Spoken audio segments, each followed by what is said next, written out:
Hello dear students. पिछले lecture में हम लोग एसिड बेस एंड साल्ट के बारे में इंट्रोडक्शन क्लास हुआ था,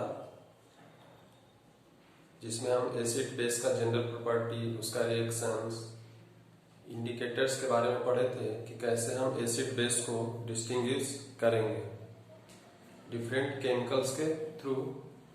litmus paper, methyl orange, phenolphthalein, ये सब हम 3 तरह का इंडिकेटर बताए थे। इस लेक्चर में हम देखेंगे कि एसिड, सारे के सारे एसिड में क्या कॉमन होता है, सारे के सारे बेस में क्या कॉमन होता है। तो कोई भी एसिड होगा आपके लेवल में, जैसे हम बताए थे उस दिन भी, HCl, H2SO4, HNO3,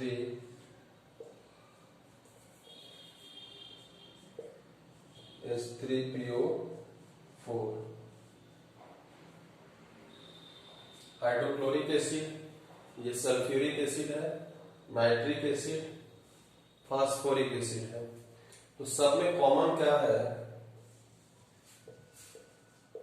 तो सब में कॉमन है कि अगर हम इसका सॉल्यूशन बनाते हैं, मतलब इसमें थोड़ा अमाउंट में वाटर मिलाते हैं और उसका सॉल्यूशन अगर हम बनाते हैं, मान लेते हैं यहाँ पे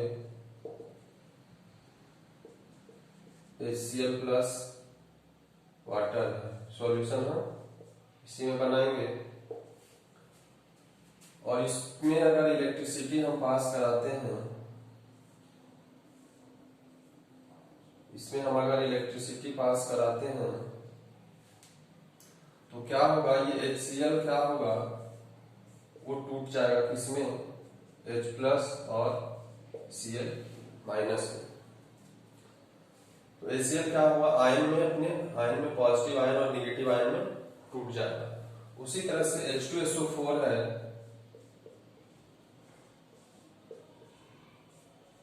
तो ये भी टूट जाएगा, लेकिन तब ये कितना? 2H प्लस देगा और SO4 2 माइनस 1 देगा।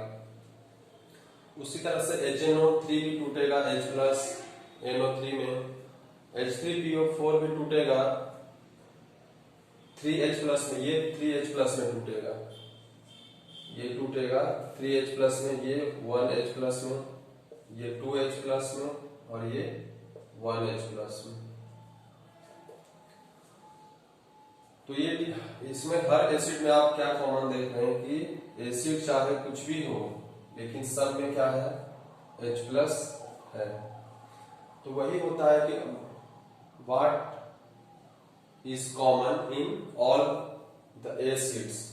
तो सारे के सारे एसिड्स में क्या होगा? तो सारे के सारे एसिड H प्लस होता है। एसिड का डेफिनेशन भी अगर आपको पूछे तो आप ये बताएंगे,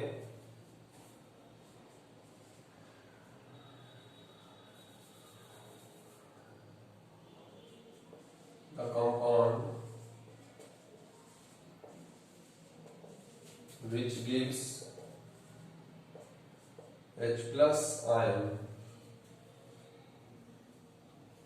on हाइड्रोलिसिस। हाइड्रोलिसिस ये प्रोसेस कहलाता है। इसको वाटर के साथ मिला के इसको हम electric current, DC electric current supply करते हैं, कोई सेल से इसको हम जोड़ते हैं और तब इसमें जब करंट पास होगा तो H प्लस एक तरफ, H प्लस एक तरफ, Cl प्लस Cl माइनस चला जाएगा। ये पॉजिटिव साइड है, तो पॉजिटिव साइड नेगेटिव वाला आएगा और इधर नेगेटिव के साइड पॉजिटिव वाला चला जाएगा। तो ये तो एसिड हुआ कि कोई भी एसिड हो उसमें क्या होगा? H प्लस आयन होगा। उसी तरह से कोई अगर बेस हो तो उसमें क्या होगा? तो बेस का भी हम डिफरेंट बेस का नाम आपको हम लिखाए हैं फॉर्मूला के साथ। तो बेस में देखिए क्या होगा? कोई भी बेस हम लेते हैं, मान लेते हैं NaOH, एच लिए या CaOH का होल ट्वाइस लिए या MgOH का होल ट्वाइस लिए।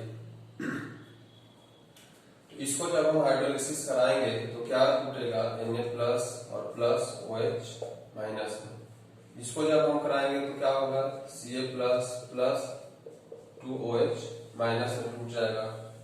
इसको हम जब कराएंगे तो Mg प्लस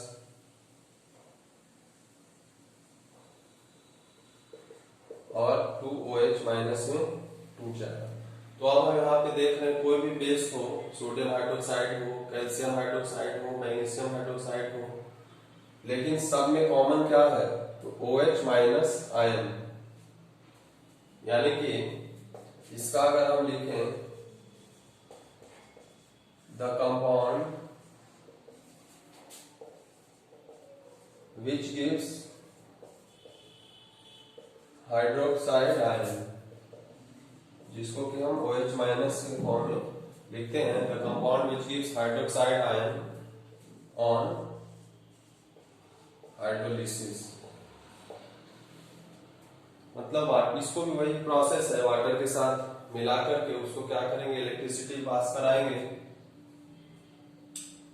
तो ये क्या बनाएगा, अपने आयन में ये डिसोसिएट हो जाएगा और सारा का सारा एसिड जो क्या होगा वो OH माइनस देगा।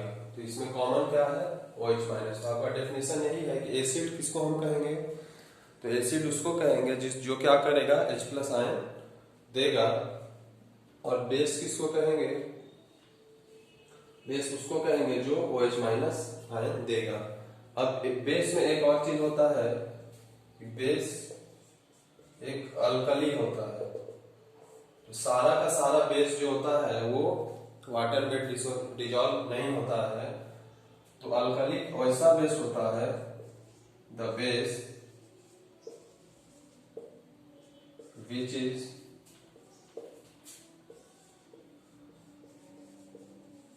dissolved in water। वैसा बेस जो वाटर में सॉल्युबल होगा, वाटर सॉल्युबल बेस डिजॉल्व या which is soluble in water, dissolve in water, कुछ भी लिख सकते हैं यहाँ पे आप, सॉल्युबल इन वाटर या डिजॉल्व इन वाटर। तो वैसा बेस जो वाटर में डिजॉल्व हो जाए वो क्या कहलाएगा, वो अल्कली कहलाता है।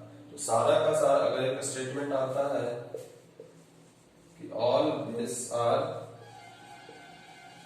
अल्कली और दूसरा है ऑल अल्कली आर बेस, तो सारा का सारा बेस अल्कली होगा क्या, नहीं होगा। क्यों नहीं होगा, क्योंकि सारा का सारा बेस वाटर सॉल्युबल नहीं है। तो ये स्टेटमेंट क्या होगा, फॉल्स हो जाएगा। आपका एजम्पशन असर्शन रीजन का क्वेश्चन आता है, आपको कौन स्टेटमेंट ट्रू है, रीजन फॉल्स है, तो आपको मान लिया ऐसा स्टेटमेंट दे देगा तो इसका क्या होगा, ये फॉल्स स्टेटमेंट होगा। लेकिन सारा का सारा अल्कली क्या होगा, बेस होगा। तो ये आप इस तरह से क्वेश्चन अब आने लगा है, तो इस तरह के स्टेटमेंट को भी आप ध्यान में रखेंगे। तो ये तो हुआ हमारा एसिड और बेस के बारे में, इसका हम स्टडी किए कि क्या होता है, एसिड क्या देता है, बेस क्या देता है।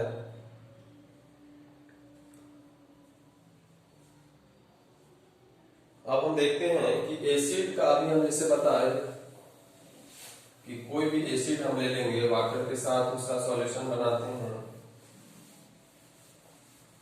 फिर वो H प्लस आयन रिलीज करता है, H प्लस आयन रिलीज करता है।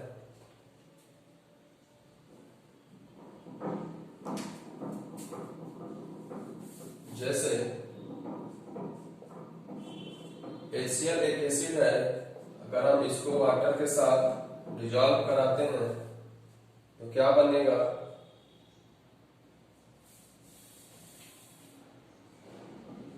H3O प्लस बनाएगा और Cl माइनस रिलीज करता है। अब एक चीज आपके समझ में आ रहा है कि नया चीज H3O प्लस कहां से आया और ये क्या चीज है।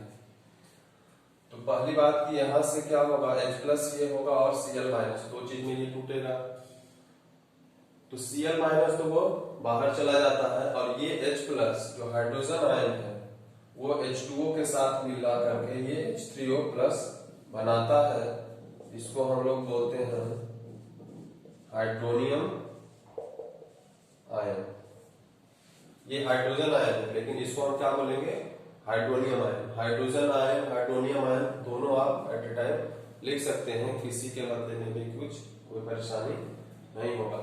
तो ये हुआ कैसे, ये कैसे बनता है, तो H प्लस और H2O मिला करके क्या बनाया, H3O प्लस। तो आप इसको ध्यान में रखेंगे। दूसरा बेस का हम बता ही दिए कि जैसे NaOH है, अगर इसको हम वाटर में डिसोसिएट करते हैं तो क्या होगा, तो ये अपने फॉर्म में टूट जाएगा, Na प्लस और OH माइनस के फॉर्म में ये टूट जाएगा। वाटर को आप यहाँ भी लिख सकते हैं, नहीं तो आप सीधा सीधा यहाँ पे लिखिए कि हम इसको वाटर में डिजॉल्व करके और उसके बाद उसका हाइड्रोलिसिस जब होता है तब वो क्या होगा, इस दोनों फॉर्म में वो टूट जाएगा। अब है कि अगर एसिड और बेस है तो सारा एसिड और सारे बेस का स्ट्रेंथ क्या होगा, एक जैसा नहीं होगा, सब एक जैसा पावरफुल नहीं होगा, कोई ज्यादा पावरफुल होगा, कोई कम पावरफुल होगा। तो वो कैसे हम डिसाइड करेंगे, कैसे चेक करेंगे कि ये ज्यादा पावरफुल है, ये कम पावरफुल है। जैसे एसिड बेस को तो पहचानने के लिए हम इंडिकेटर का इस्तेमाल किए, वो डिफरेंट कलर देता था, ये कलर दे दिया तो मान लो एसिड हो गया, कोई दूसरा दिया तो बेस। इस तरह से हम अलग अलग कलर का हम बताए थे आपको। अब यहाँ पे हमको उसके स्ट्रेंथ के बारे में देखना है कि मान ले दोनों में स्ट्रेंथ कोई दो भी कर ले लिए, उसमें दोनों में एसिड है तो कौन ज्यादा पावरफुल एसिड है, कौन कम पावरफुल एसिड है। तो उसके लिए एक स्केल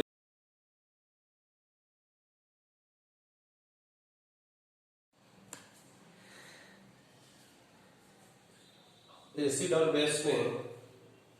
बेस में हम अभी देखे कि H प्लस आयन एसिड देता है और बेस OH माइनस आयन देता है।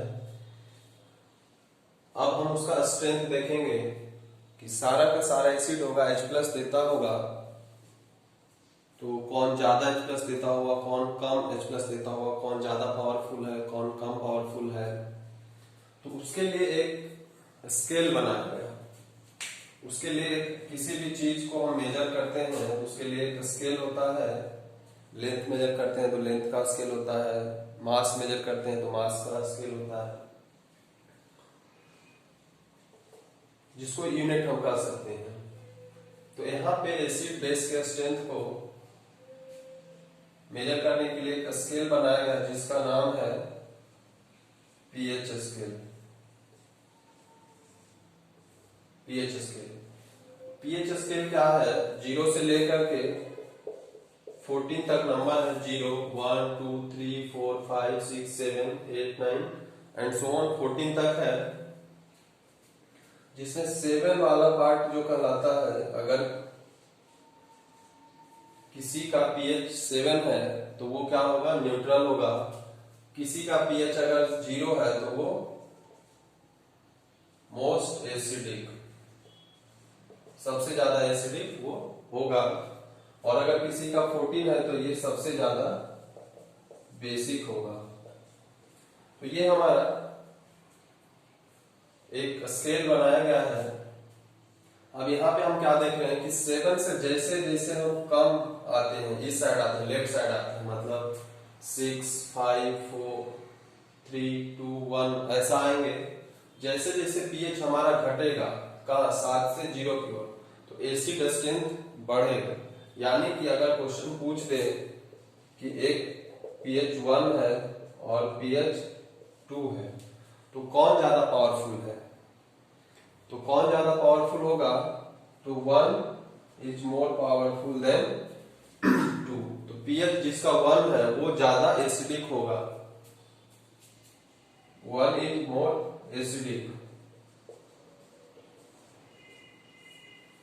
1 ज्यादा एसिडिक होगा 2 से। मतलब पीएच जितना कम होगा पीएच नंबर जो है जितना कम होगा उतना ही ज्यादा एसिडिक होगा, और पीएच नंबर जितना ज्यादा बढ़ते जाएगा उसका एसिडिक का स्ट्रेंथ क्या होते जाएगा, कम होते जाएगा। तो 7 तक क्या होता है, एसिड होता है, और 7 के बाद फिर क्या होता है, 7 न्यूट्रल होता है, मतलब ना वो एसिड होगा ना ही बेस होगा। 7 के बाद फिर क्या होता है कि बेसिक स्ट्रेंथ बढ़ना स्टार्ट हो जाता है, मतलब 8, 9, 10, 11, 12 ऐसा। तो 7 के बाद अगर हम कहीं मान लें पीएच अगर 8 हो और पीएच 10 हो, तो इसमें बोले कि अब 7 के बाद तो एसिडिक का कुछ प्रश्न ही नहीं है, वो क्या होगा, बेसिक होगा। तो हम बेसिक के बारे में पूछेंगे कि पीएच 8 वाला पीएच 10 वाला में ज्यादा बेसिक कौन सा है। तो बेसिक में हम सीधा देख रहे हैं कि बेसिक का स्ट्रेंथ इंक्रीज उस डायरेक्शन में कर रहा है। तो यानी कि कौन ज्यादा बेसिक होगा, 10 is more basic than 8। 10 is more basic than 8, यानी कि 8, 9, 10, 11, 12, 13, 14, इसलिए 14 को सबसे ज्यादा बेसिक लिखा गया है और इधर 0 को सबसे ज्यादा एसिडिक लिखा गया है, क्योंकि एसिड जितना वैल्यू कम होते जाएगा उतना ही एसिडिक कैरेक्टर बढ़ते जाएगा, और 7 से जितना वैल्यू आगे बढ़ते जाएगा उतना ही बेसिक कैरेक्टर बढ़ते जाता है। तो ऐसा क्यों होता है, तो यहाँ पे हम आप देख लीजिएगा कि यहाँ से जैसे जैसे हम इधर जाते हैं H प्लस यहाँ पे बहुत ज्यादा है, फिर जैसे जैसे जाते हैं H प्लस घटते जाता है, यहाँ पे OH कम है, जैसे जैसे जाते हैं तो OH माइनस बढ़ते जाता है।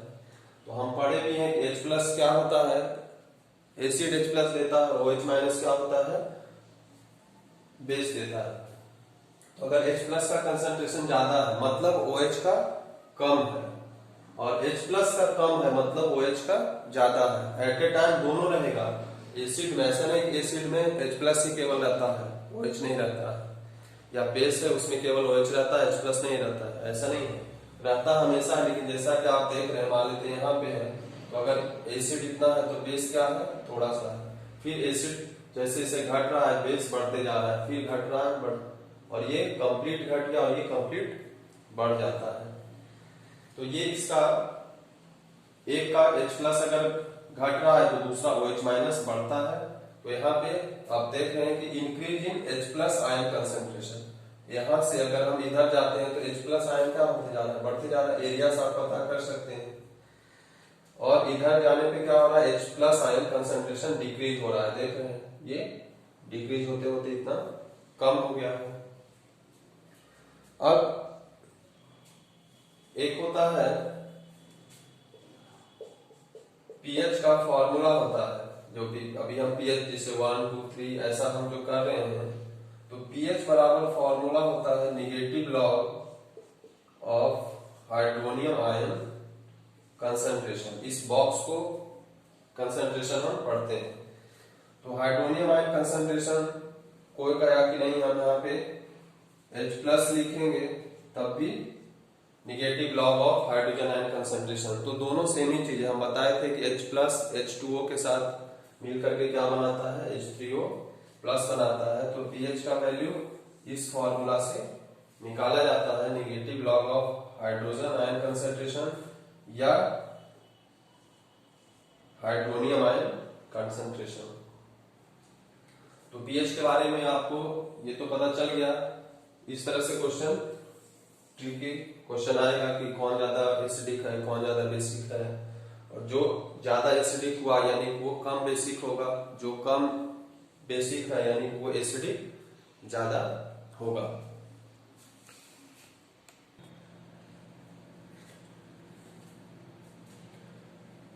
जितना ज्यादा H प्लस आयन कंसंट्रेशन होगा उतना ही ज्यादा सॉल्यूशन एसिडिक होगा, और जितना ज्यादा OH माइनस कंसंट्रेशन होगा उतना ही वो बेसिक होगा। यानी कि OH माइनस ज्यादा है मतलब H प्लस क्या होगा, कम होगा। अब ये मेजर करने के लिए स्केल तो pH स्केल 0 to 14 है, लेकिन उसके लिए भी एक इंडिकेटर बनाया गया, उसको कहते हैं यूनिवर्सल इंडिकेटर। यूनिवर्सल इंडिकेटर क्या है कि वो अलग अलग सॉल्यूशन का एसिड हो बेस हो, अगर उसको एक पेपर होता है उस पे अगर वो सॉल्यूशन हम डालते हैं तो क्या करेगा, वो डिफरेंट कलर शो करता है, और वो कलर फिक्स किया हुआ है उस पेपर का, तो वो कलर अगर कुछ डाले, वो शो किया, उसके अबाउट वैल्यू दिया हुआ है, वहां पे चार्ट एक बना हुआ होता है पहले से, तो कुछ कलर वैसा शो किया, तो उसके हम सामने देखेंगे कि क्या पीएच इसका हो सकता है, तो वो उसका क्या हो जाएगा, पीएच वैल्यू हो जाएगा। जैसे वही यूनिवर्सल इंडिकेटर से कुछ वैल्यू निकाला हुआ है, जैसे गैस्ट्रिक जूस है जो कि हमारे इंटेस्टाइन जो स्टोमक में हमारा बनता है, जो हमारा खाना डाइजेस्ट करने में भी काम आता है, वो बहुत ही ज्यादा पावरफुल होता है। उसका पीएच क्या है, अबाउट 1.2, मतलब 1.2 के आसपास होता है। दूसरा फिर लेमन जूस है जो कि हम खाने में भी इस्तेमाल करते हैं, पीने में इस्तेमाल करते हैं। उसका पीएच क्या है, 2.2 है। एसिड रेन होता है बारिश में, जो फर्स्ट बारिश होगा, बरसात का फर्स्ट बारिश होता है, वो एसिडिक रेन होता है। या फिर जहाँ ज्यादा फैक्ट्री होता है, पॉल्यूशन ज्यादा जिसकी वजह से होगा, वहां पे जब बारिश होगा तो एसिड रेन होता है। तो एसिड रेन करता है कब, तो जब बारिश का पानी का पीएच लेस देन 5.6 अगर हो गया, तब हम उसको कहते हैं कि वो अब जो बारिश हो रही है, रेन हो रहा है, वो क्या है, एसिड रेन है।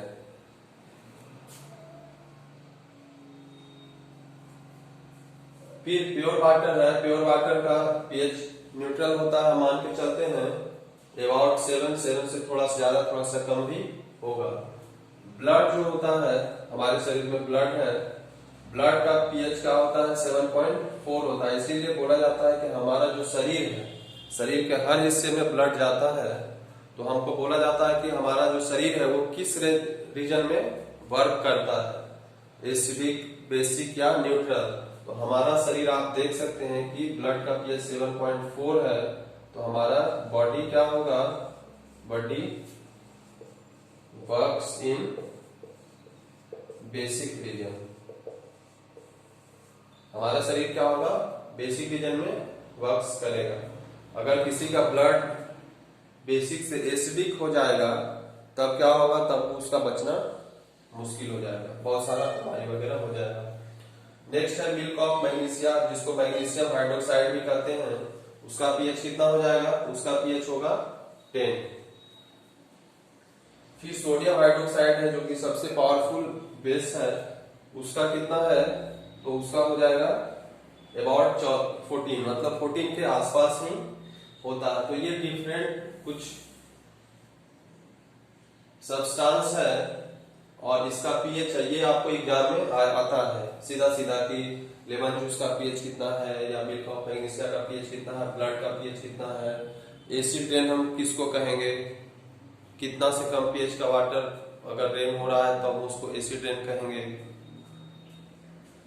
मिल्क ऑफ मैग्नीशिया का यूज हम कहा करते हैं, जैसे आप एंटासिड के रूप में इसको, अभी किसी को अगर एसिडिटी हो जाता है तो आप दवा खरीद के लाते हैं, तो दवा जो खरीद के लाते हैं वो क्या है, वो यही होता है टैबलेट, कि हमारे पेट में क्या होता है, एसिड बन जाता है, तो उसको एसिड को न्यूट्रल करने के लिए क्या होता है कि एक ये बेस हम लेते हैं और वो अपना हमारे स्टोमक में रिएक्शन होकर के वो फिर से क्या हो जाता है, न्यूट्रल हो जाएगा।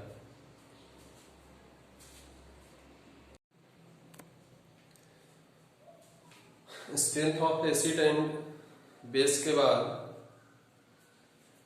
अब हम देखते हैं कि पीएच स्केल या डिफरेंट पीएच का हमारे एवरीडे लाइफ में क्या इंपॉर्टेंस है। उसमें सबसे पहला चीज है कि are plant and animals pH sensitive, मतलब क्या जो भी प्लांट सब है या कोई भी एनिमल्स हैं, हम लोग भी एनिमल ही हैं, तो कह रहा है कि वो पीएच सेंसिटिव होता है क्या, मतलब पीएच चेंज अगर उसके सराउंडिंग में होगा तो उसको क्या इफेक्ट पड़ेगा। तो कहता है कि जनरली जो प्लांट एनिमल होता है वो इस पीएच रेंज में वर्क करता है, मोस्टली हम लोग ह्यूमन बीइंग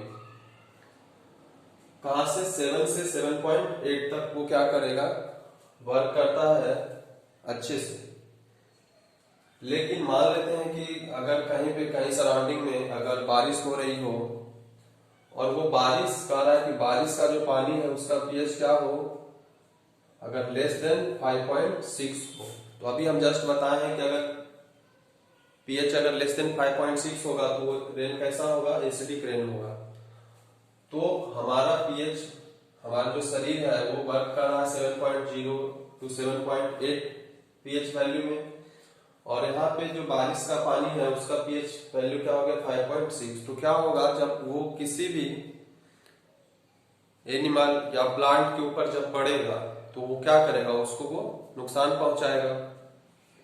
और अगर मान लेते हैं वही एसिड रेन अगर फ्लो होकर के चला गया कहीं पॉन्ड में या रिवर में या कहीं पे भी, कहीं वाटर बॉडीज में, तो यहाँ पे अगर चला गया तो वहां पे जो पहले से वाटर बॉडीज मौजूद है, मान ले तालाब में चला गया, तालाब में एसिड रेन चला गया, तो वहां पे रहने वाला जो जीव है उसको क्या होगा, वो भी पीएच सेंसिटिव है, पीएच वाटर में चेंज होगा तो क्या होगा, वो वहां पे उसका लाइफ क्या होगा, डेंजर में चला जाएगा। हो सकता है कि वो जैसे कई तालाब में सुनते हैं कि वहां मछली मरने लगा, तो हो सकता है कि ये भी एक पॉसिबल रीजन है कि अगर वो पॉन्ड या रिवर में वो एसिड रेन जाता है तो उसके वाटर को क्या करेगा, और ज्यादा एसिडिक बना देगा, और वहां तो वो सेंसिटिव है, तो वो चेंज अगर हो गया तो क्या होगा, वो उसको डेंजर होगा, मर जाएगा।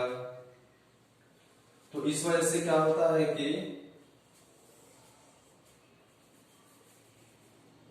हमको एसिड रेन या किसी भी चीज से हमको क्या होगा, बच के रहना होगा। अगर जनरली फर्स्ट बारिश जो होता है वो नॉर्मल रीजन में, वो हम मान के चलते हैं कि उसमें कुछ एसिड कंटेंट होता है, या फिर जहां पे फैक्ट्री होगा, बहुत सारा कारखाने होंगे, वहां पे अगर बारिश होगी तो वो मोस्टली एसिड रेन ही होगा।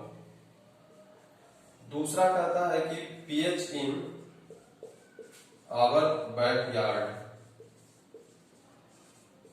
मतलब क्या हुआ कि हम जहां पे रहते हैं उसके आसपास कोई भी खेत हो जहां पे कुछ पौधा उगाते हो, आप कुछ भी गार्डनिंग करते हो, फूल लगाते हो, कुछ भी करते हो, सब्जी लगाते हो, तो कहता है कि वहां का जो सॉइल होगा तो वो सॉइल भी क्या होता है, वो पीएच सेंसिटिव होता है। पीएच सेंसिटिव होता है मतलब अब हर जगह के सॉइल में आप हर तरह के पौधे को नहीं लगा सकते हो। क्यों? क्योंकि कोई पौधा एसिडिक कंडीशन में सस्टेन करता है, कोई पौधा बेसिक कंडीशन में सस्टेन करेगा, कोई पौधा न्यूट्रल कंडीशन में सस्टेन करेगा। तो आप कभी आप देखते हो कि सरकार, गवर्नमेंट एक पॉलिसी बनाती है, वो सॉइल टेस्ट कराती है, सॉइल टेस्टिंग लैब जगह जगह बनाए हुए हैं। उससे क्या होता है कि सॉइल का पीएच वो मेजर करके किसान को बताएगा कि आपका सॉइल इस लायक है, इसमें आप ये सब फसल लगाइएगा तो होने का संभावना ज्यादा है, ये सब फसल लगाइएगा तो वहां पे नहीं होगा। तो सॉइल टेस्टिंग होगा, तो जिसका अगर सॉइल एसिडिक है, मतलब पीएच उसका 7 से कम आया, और अगर उसको बेसिक फसल बेस रेंज में जो फसल होता है, जो क्रॉप होता है, उसको लगाना होगा, तो इसमें क्या करना होगा, यहाँ पे कुछ बेसिक मटेरियल वहां पे क्या करना होगा, सॉइल में मिलाना होगा, जो कि केमिकल मार्केट में मिलता है, और तब क्या होगा, उस तरह का प्लांट वहां पे क्या होगा, ग्रो कर पाएगा। जो न्यूट्रल में होता होगा, अगर वो एसिडिक है वहां का सॉइल, तो हमको वहां पे बेस मिला करके क्या करना होगा, न्यूट्रल करना होगा, और तब वहां पे वो प्लांट क्या कर पाएगा, ग्रो कर पाएगा। तो हमारे बैकयार्ड का जो सॉइल है वो भी पीएच, और वहां पे जो प्लांट लगता है, जो हम लगाते हैं, ऐसा नहीं कि एक ही आम लीची कुछ भी वहां पे आप लगाओ और वो लग जाएगा, ऐसा नहीं है। हो सकता है कुछ लगे कुछ नहीं लगे, क्योंकि वो डिफरेंट पीएच रेंज में सब अलग अलग वर्क करता है।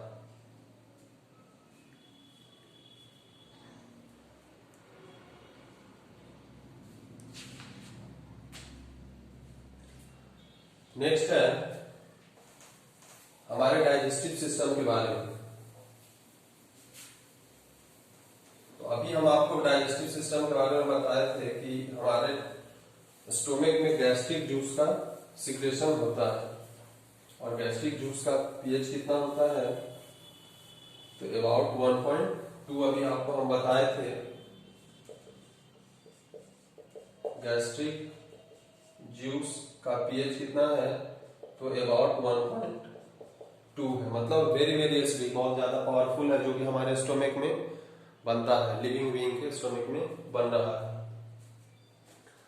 तो कहता है कि गैस्ट्रिक जूस हमारे शरीर में हमेशा बनते रहता है, स्टोमक में बनते रहता है। और अगर कभी आप बहुत देर तक नहीं आप नाश्ता करते हो, ब्रेकफास्ट नहीं लेते हो, तो क्या होगा, हमारे ये जो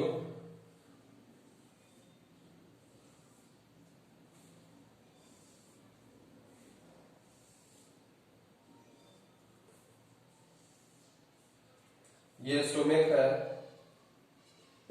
यहाँ पे एसिड क्या होता है, एसिड का फॉर्मेशन होता है हमारे शरीर में, गैस्ट्रिक जूस जो है ये, तो ये इसमें रिलीज हो रहा है। और अगर हम भोजन यहाँ से फूड नहीं लिए तो क्या होगा, एसिड तो हमारे स्टोमक में बनते रहेगा। अगर फूड हम लेंगे तब ये एसिड क्या करेगा, फूड को डाइजेस्ट करेगा।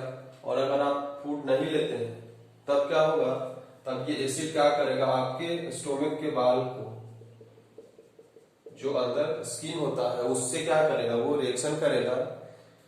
और आप कहते हैं कि आपको स्टोमक में पेन होने लगा या कुछ ऐसा खट्टी डकार आने लगा, तो उसमें क्या होता है कि आपको एसिडिटी कॉज हो रहा है, मतलब आपके स्टोमक में क्या हुआ, एसिड जमा हो गया है। तो जब आपके स्टोमक में एसिड जमा हो गया तो भाई अब इससे रिलीफ पाने का क्या तरीका है, तो रिलीफ पाने का तरीका है कि अब इसको हमको न्यूट्रल करना होगा। तो न्यूट्रल कैसे करेंगे, तो न्यूट्रलाइजेशन रिएक्शन आपको हम बताए थे कि एसिड प्लस बेस क्या बनाता है, ये साल्ट और वाटर बनाएगा, और ये रिएक्शन क्या कहलाता है, न्यूट्रलाइजेशन रिएक्शन। तो एसिड यहाँ पहले से मौजूद है, मतलब हमको कोई दूसरा बेस लेना पड़ेगा। तो ऐसा नहीं कि सारा बेस आप ले सकते हैं, सारा एडिबल बेस नहीं होता है, कुछ जो एडिबल बेस है, प्रिस्क्राइब्ड है, वही आप लेंगे, अपने मन से कुछ भी नहीं ले लेंगे। तो क्या क्या ले सकते हैं, तो मार्केट से जब आप जाओगे तो वहां पे आपको मिल्क ऑफ मैग्नीशिया का टैबलेट देगा, जिसमें मैग्नीशियम, जिसको मैग्नीशियम हाइड्रोक्साइड जिसका नाम है, कम केमिकल ये उसको मैग्नीशियम हाइड्रोक्साइड कहते हैं, मिल्क ऑफ मैग्नीशिया। तो एसिड को न्यूट्रलाइज करने के लिए क्या हम दे रहे हैं, बेस दे रहे हैं। ये बेस का एक नया नाम होता है एंटासिड। एंटासिड मतलब एसिड का उल्टा। एसिड के इफेक्ट को कम करने के लिए हम लोग क्या करते हैं, एंटासिड देते हैं। तो व्हाट इज एंटासिड, ये भी क्वेश्चन आता है। तो antacid is basically a edible base. Antacid क्या है, it is mild edible base, mild edible base, बहुत हल्का सा, जो कि खाने लायक बेस है। सारे बेस को हम नहीं खा सकते हैं, वो क्या कहलाएगा, एंटासिड कहलाएगा। वो इसकी क्या करेगा, यहाँ पे जब आएगा तब एसिड और बेस दोनों रिएक्शन करेगा और फिर से न्यूट्रल हो जाएगा। तो आपका जो भी कुछ प्रॉब्लम है वो स्टोमक से रिलेटेड वो सॉल्व हो जाएगा। दूसरा आप क्या इस्तेमाल कर सकते हैं, हर घर में बेकिंग पाउडर होता है, बेकिंग सोडा, सोडियम बाइकार्बोनेट, जो कि कुछ भी खाने का, मतलब अगर आप अच्छा भोजन बनाते हैं तो उसमें इसका इस्तेमाल होता है। तो ये हर घर में, हर किचन में मिल जाएगा।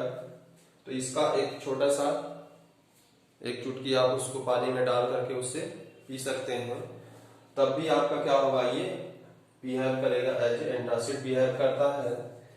नेचुरली जो मार्केट से आप लोग आजकल इनो लेते हैं, या अलग अलग ब्रांड जो भी आया है, तो वो सब क्या है, सब में क्या होता है, यही एंटासिड होता है, मतलब एक एडिबल बेस होता है जो कि क्या करेगा, हमारे एसिड के साथ रिएक्शन करता है और उसको क्या करेगा, न्यूट्रलाइज कर देगा। तो हमारा पीएच इन आवर स्टोमेक में हम देख लिए कि गैस्ट्रिक जूस का अगर ज्यादा सिक्रेशन हो जा रहा है या फिर हम भोजन नहीं ले रहे हैं समय से, तब भी ये प्रॉब्लम कॉज हो सकता है। तो उसको दूर करने के लिए क्या करना होगा, हमको एंटासिड लेना होगा।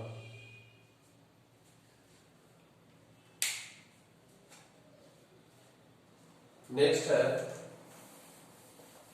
पीएच चेंज होने से हमारे स्टोमिक पे तो अभी इफेक्ट पड़ा, हमारे बैकयार्ड के सॉइल में इफेक्ट पड़ा, रिवर पॉन्ड में का जो जीव जंतु रह रहा है उसको इफेक्ट पड़ा। उसके अलावा एक और है कि पीएच चेंज अगर होता है, pH change can cause tooth decay.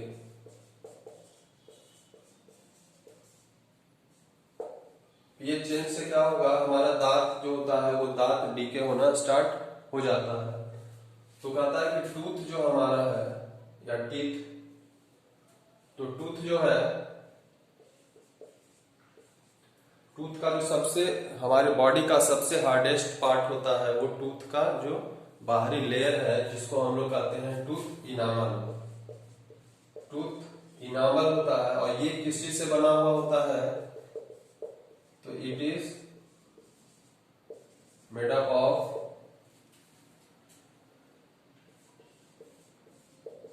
Calcium phosphate. Calcium phosphate से टूथ इनामल मतलब टूथ का जो ऊपरी लेयर होता है, जो कि hardest part of our body है, hardest part of our body, सबसे हार्ड पार्ट यही होता है टूथ इनामल।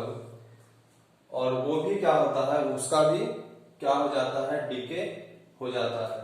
किसके वजह से, यानी कि हमारे माउथ में pH change in mouth can cause tooth decay.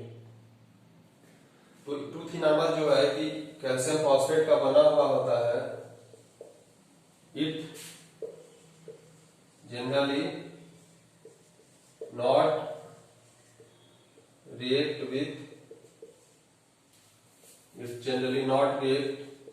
even with hot water। ये गर्म पानी में भी क्या करेगा, रिएक्शन नहीं करेगा, लेकिन तब भी फिर कैसे ये इसका डीके हो रहा है, डिकम्पोजिशन कैसे हो रहा है। तो कहता है कि जब हम कुछ खाते हैं और अच्छे से मुंह अपना आप साफ नहीं करते हो, तो उस खाने में क्या होता है, कार्बोहाइड्रेट मोस्टली होता है, ग्लूकोज उसमें होता है। तो वो हमारे क्या होगा, वो टूथ के आसपास लगा हुआ रह जाएगा, और जो हमारे माउथ में जो बैक्टीरिया प्रेजेंट है वो क्या करेगा, उस ग्लूकोज का फर्मेंटेशन करता है, और फर्मेंटेशन करके क्या करेगा, उसको एसिड में कन्वर्ट करता है। और वो एसिड फिर क्या करता है, टूथ इनामल मतलब कैल्शियम फॉस्फेट के साथ रिएक्शन करके उसको धीरे धीरे क्या करता है, उसका कोरोजन मतलब उसका डीकेइंग स्टार्ट हो जाता है। तो tooth enamel is made up of calcium phosphate. It generally not react with even with hot water, but when we eat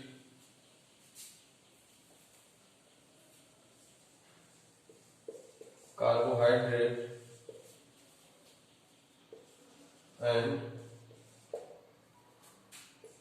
not clean our mouth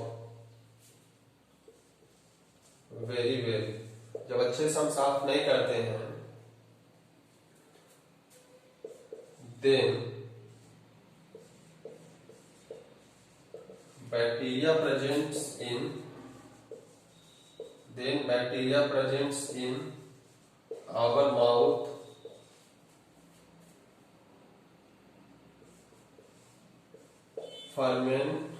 fermentation process start हो जाता है। Ferment the glucose of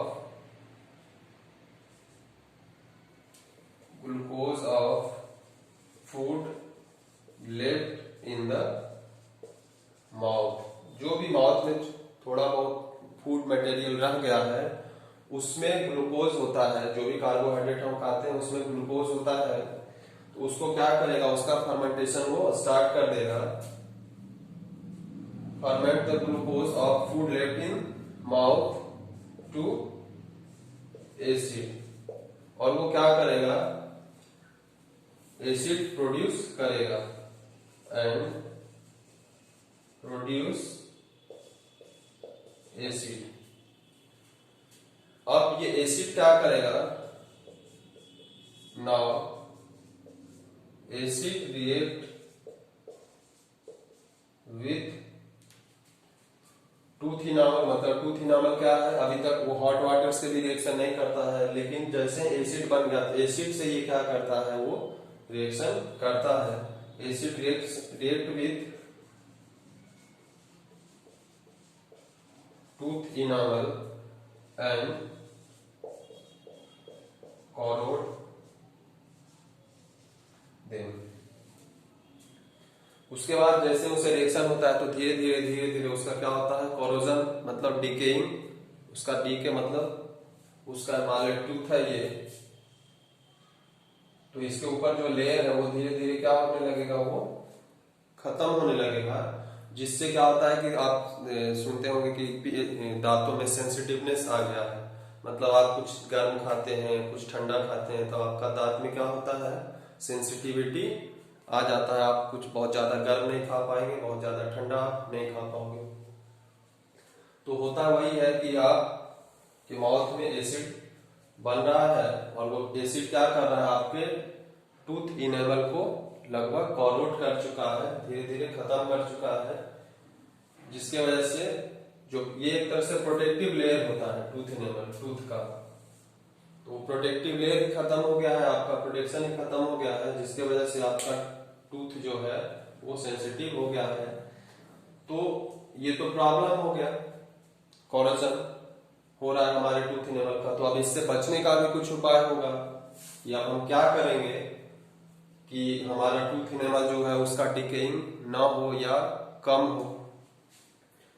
तो उसका है कैसे हम इससे बचेंगे, how to prevent the decaying of tooth enamel. Tooth enamel को डिके होने से, कॉरोडेड होने से कैसे हम बचाएंगे, तो उसका कुछ तरीका है, हाउ टू प्रिवेंट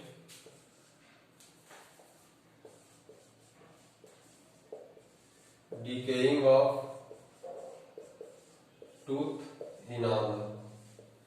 तो पहला है कि हम लोग जब भी खाना खाएंगे तो अपने माउथ में टूथ को अच्छे से साफ करेंगे।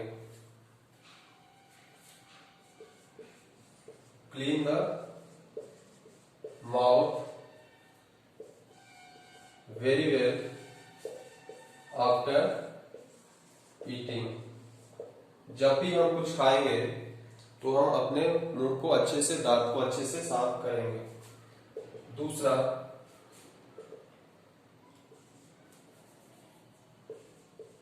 यूज करेंगे कोई अच्छा सा टूथपेस्ट यूज करेंगे। यूज अ गुड क्वालिटी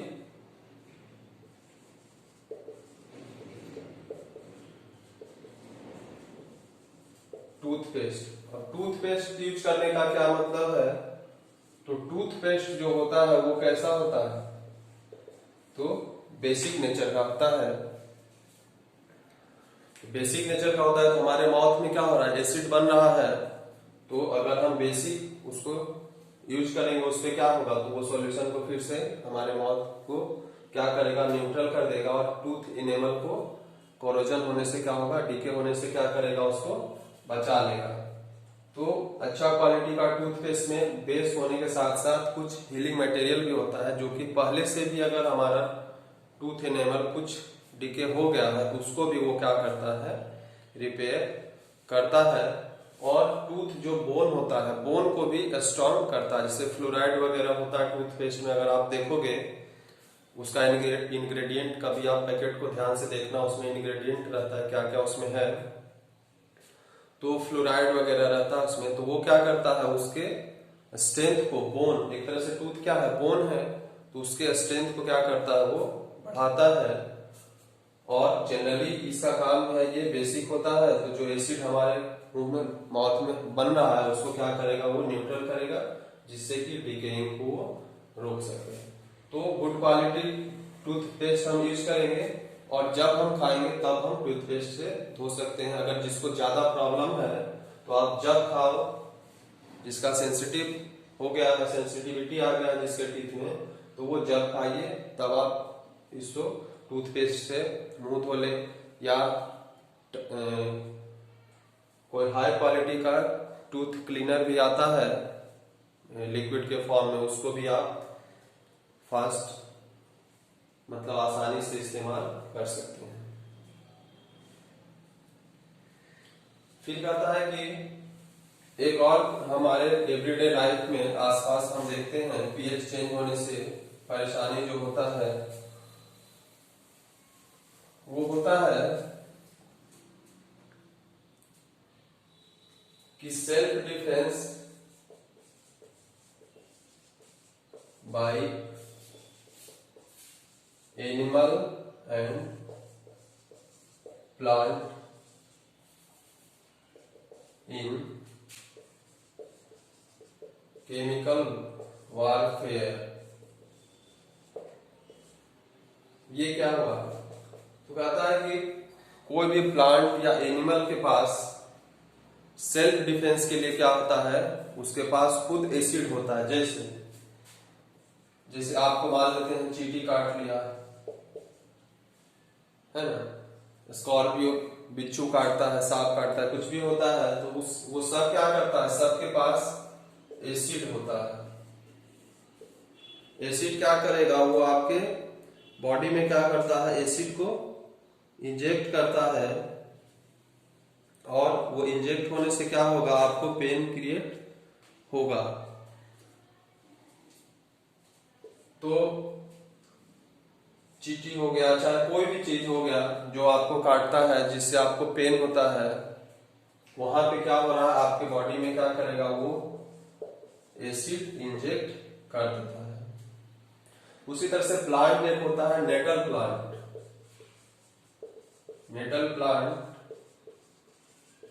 एक जंगली प्लांट है, मिलता है कभी कभी। अगर उसको आप गलती से भी कहीं आपके स्किन में टच हो जाए तब क्या करेगा, वो उसमें भी एसिड होता है, तो आपके शरीर में क्या होगा, वो एसिड का उसका पार्ट चला जाएगा, और वहां पे आपको क्या होगा, पेन कॉज होना स्टार्ट हो जाएगा। तो ये सब क्या है, सेल्फ डिफेंस है। एनिमल प्लांट अपने सेल्फ डिफेंस के तौर पे इसका इस्तेमाल करते हैं।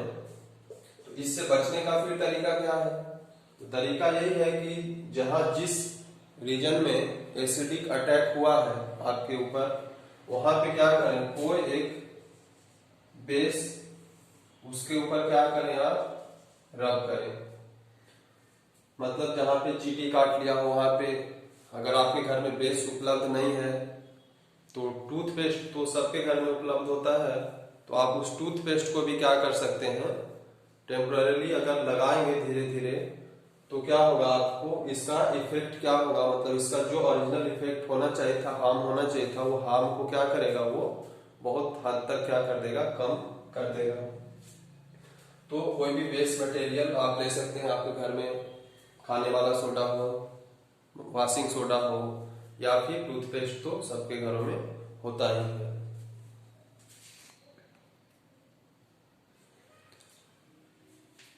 कुछ नेचुरल सोर्स और उसमें प्रेजेंट एसिड हम देखते हैं, जो कि क्वेश्चन में पूछेगा। पहला है विनेगार। विनेगार में एसिटिक एसिड होता है। विनेगार क्या है और इसका यूज कहाँ पे आप करते हैं? तो विनेगार अगर आप पिकल खरीदते हैं, अचार खरीदते होंगे, तो उसमें आप देखेंगे तो वहाँ उसके कंटेंट इंग्रेडिएंट में लिखा हुआ होगा विनेगार।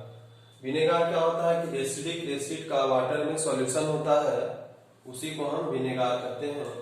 और इसका यूज किस लिए होता है? तो किसी भी चीज को प्रिजर्वेटिव, मतलब ज्यादा से ज्यादा दिन तक अगर चलाना होगा उसको, तो उसमें हम क्या करते हैं? विनेगार को यूज करते हैं। दूसरा है ऑरेंज। संतरा आप खाते हैं, उसमें क्या है? साइट्रिक एसिड होता है। जो भी खट्टा फल होता है ऑलमोस्ट उसमें साइट्रिक एसिड, ऐसा हम मान के चलते हैं। साइट्रस फ्रूट उसको हम कहते भी हैं। टमेरिन, इमली, इमली में टार्ट्रिक एसिड होता है। टोमेटो, टमाटर आप खाते हैं, ऑक्जेलिक एसिड उसमें होगा। सावर मिल्क, दूध या दही जो होगा, वहां पे क्या होता है? उसमें लैक्टिक एसिड होता है। दूध से दही आप जानते भी हैं, लैक्टोबैसिलस बैक्टीरिया होता है, उससे बनता है, उससे मिलता जुलता है। यहाँ पे नाम है क्या? Lactic acid. लेमन और ऑरेंज दोनों क्या है? दोनों एक ही फैमिली का, केवल साइज का फर्क हो जाता है। तो ऑरेंज में भी क्या है? Citric acid. लेमन में भी क्या है? साइट्रिक एसिड है। और इसका पीएच भी आपको हम बताए थे कि अप्रॉक्स क्या होता है? 2.2 के आसपास होता है। फिर एंटस्टिंग अभी आपको हम जस्ट बताए हैं। एंटस्टिंग, नेटल स्टिंग, वो नेटल जो प्लांट का है, तो सब उसमें क्या होता है? मिथेनोइक एसिड होता है। यही एसिड हमारे शरीर में इंजेक्ट हो जाता है, जिसके वजह से क्या होता है? हमको पेन फील होता है। और इसी का एक नाम है फॉर्मिक एसिड भी है, मिथेनोइक एसिड। तो ये डिफरेंट मटेरियल है और उसमें प्रेजेंट एसिड का नाम ये है। इसमें कोई भी एक न एक आता ही है एग्जाम में। तो आज हम इतना ही रखते हैं और फिर अगले लेक्चर में इस चैप्टर का हम साल्ट के बारे में पढ़ेंगे। एसिड और बेस से डिफरेंट जो साल्ट बनता है, कितने तरह का साल्ट बनेगा, हर साल्ट का कुछ साल्ट के बारे में जो आपको पढ़ना है, जो आपके बोर्ड एग्जाम्स में आएंगे, उसका यूजेज क्या है, कैसे बनाया जाता है, कैसे उसको प्रिपेयर करते हैं, क्या उसका यूज है। तो आज इतना ही रहने देते हैं। Thank you.